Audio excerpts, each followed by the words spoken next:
compassionate mind is very, very important. Fears, anger, jealousy, these based on self-centered attitude. Develop more sort of sense of the caring of others' well-being. Your heart automatically open. That brings openness, straightforward, transparent, honest. That brings friendship. We are social animals. For individual survival, entirely depend on the rest of the community.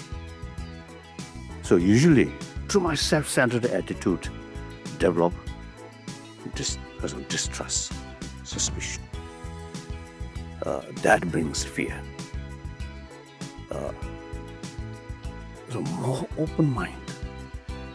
So no matter what their attitude, but your side, develop sense of concern of their well-being.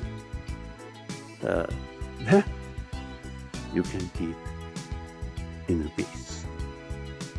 And sense of concern of others' well-being bring inner strength, self-confidence.